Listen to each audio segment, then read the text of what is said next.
दुनिया की सबसे बड़ी तिजोरी के अंदर सोने की ईंटों का अंबार लगा था, लेकिन नकाबपोश लुटेरों ने उनकी तरफ आंख उठाकर भी नहीं देखा। इसके बजाय उन्होंने बैंक मैनेजर को मजबूर किया कि वह सबसे पीछे वाला पुराना स्टोर रूम खोले। मैनेजर घबरा गया और हाथ हिलाते हुए बोला, वह जगह तो दशकों से बंद पड़ी है। लेकिन जैसे ही वे उस छोटे से धूल भरे गोदाम में दाखिल हुए, एक लुटेरे ने मैनेजर को किनारे धकेला और एक पुराने तिरपाल को झटके से हटा दिया। सबके चेहरे पर एक संतुष्टि भरी मुस्कान दौड़ ढह गई। वहाँ 20 बक्से शुद्ध सोने की ईंटों से भरे थे। यह कोई साधारण सोना नहीं था, बल्कि दूसरे विश्व युद्ध के दौरान का वह गुप्त खजाना था जो कभी सरकारी रिकॉर्ड में दर्ज ही नहीं हुआ। अगले ही पल उन्होंने उन ईंटों को पिघलाना शुरू कर दिया और नया आकार देने लगे। महिला लुटेरे का मकसद साफ था, इन बिना नंबर वाली ईंटों का रूप पूरी तरह बदल देना ताकि इन्हें ट्रैक करना नामुमकिन हो जाए। इसके बाद उसने सभी बंधकों के मोबाइल फोन जब्त कर लिए और उन्हें अपने जैसे ही लाल कपड़े और मास्क पहना दिए। अब बाहर खड़ा स्नाइपर भी यह नहीं बता सकता था कि असली दुश्मन कौन है और बेगुनाह कौन। जब महिला मास्टरमाइंड बाहर पुलिस के साथ बातचीत कर रही थी, तब उसके साथी अंदर दो गुटों में बंट गए। एक गुट भागने के लिए सुरंग खोद रहा था तो दूसरा लगातार सोना पिघलाने में लगा था। महिला ने बड़े ही आत्मविश्वास के साथ पुलिस को अंदर आकर बंधकों की सुरक्षा देखने का न्योता दिया, लेकिन तभी एक अचानक चली गोली की आवाज ने पुलिस के मन में शक पैदा कर दिया। जैसे ही महिला स्टोर रूम में पहुंची,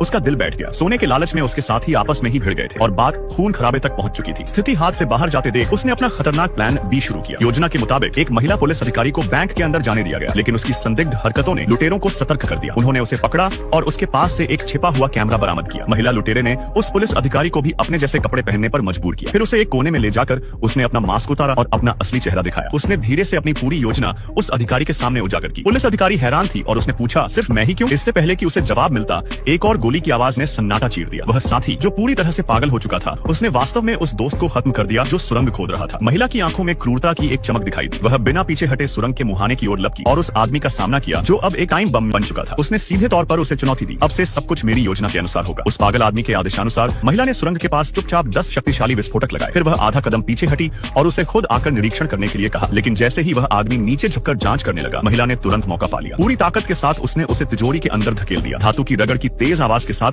तिजोरी का भारी दरवाजा बंद हो गया। हंसा हुआ आदमी पागलों की तरह दरवाजा पीटने लगा था। वह महिला के अगवा किए गए भाई का इस्तेमाल आखिरी दांव के रूप में करने की कोशिश कर रहा था, लेकिन उसे क्या पता था कि महिला पहले से ही पुलिस के साथ मिल चुकी थी और उसके भाई को छुड़ाने के लिए एक विशेष टीम तैनात कर दी गई थी। अगले ही पल महिला बिना पीछे मुड़े डेटोनेटर दबा देती है। एक जोरदार धमाके के साथ विस्फोटक भूमिगत पानी की पाइपलाइन को चीर देते हैं। बाढ़ का पानी किसी जंगली जानवर की तरह बैंक के तहखाने में भर जाता है। अब वह गद्दार जो तिजोरी में बंद था, उसके पास बचने का कोई रास्ता नहीं बचा। धमाके की आवाज अशांत होते ही हथियारों से लैस पुलिस ने बैंक में धावा बोल दिया और तुरंत सभी को अपने नियंत्रण में ले लिया। हैरानी की बात यह थी कि जांच के बाद बैंक के रिकॉर्ड में मौजूद एक भी सोने की ईंट कम नहीं थी। और भी अजीब बात यह थी कि सभी बंधकों और लुटेरों ने एक जैसे कपड़े पहने थे, इसलिए किसी ने भी लुटेरों का असली चेहरा नहीं देखा था। सबूतों की कमी के कारण सभी संदिग्धों को मौके पर ही छोड़ना पड़ा, लेकिन असली रोमांच तो अब शुरू हुआ है। अगले ही पल महिला ने एक सफाई कर्मी का भेष धरा और कचरा साफ करने के बहाने चुपचाप बैंक में वापस आ गई। सबकी नजरों के सामने उसने हॉल में लगी पीतल के रंग की रेलिंग और हैंडल बार्स को एक एक करके कचरे वाली गाड़ी में डाल